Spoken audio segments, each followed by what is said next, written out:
कोल्हापूर शहरात गोवा राज्यात विक्रीसाठी असलेले आणि महाराष्ट्रात विक्रीला मनाई असलेले विदेशी मद्य वाहतूक करताना राज्य उत्पादन शुल्क विभागाच्या भरारी पथकाने मोठी कारवाई करत 75 बाटल्या जप्त केल्या आहेत। डॉक्टर राजेश देशमुख, आयुक्त राज्य उत्पादन शुल्क, महाराष्ट्र राज्य, मुंबई, प्रसाद सुर्वे, सह आयुक्त अंमलबजावणी आणि दक्षता आणि विजय चिंचाळकर, विभागीय उपायुक्त कोल्हापूर विभाग यांच्या मार्गदर्शनाखाली ही कारवाई करण्यात आली।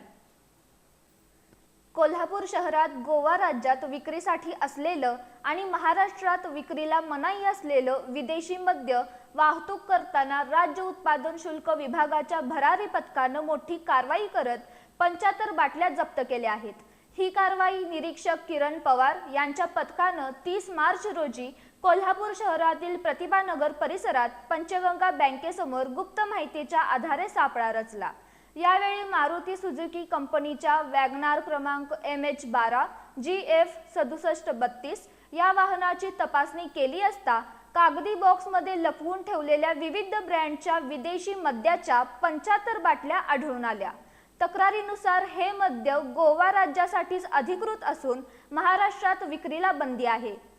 त्यामुळे आरोपी अवैधरित्या त्याची वाहतूक करत असल्याचं निष्पन्न झालं।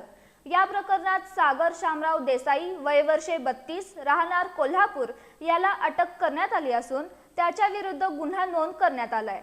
या कारवाईत एकूण सुमारे 3,94,400 रुपयांचा मुद्देमाल जप्त करण्यात आलाय।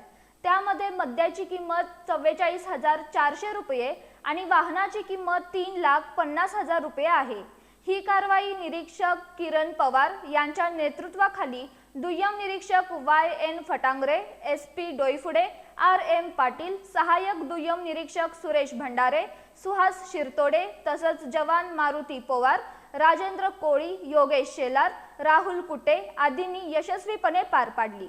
या प्रकरणाचा पुढील तपास दुय्यम निरीक्षक YN फटांगरे करत आहेत।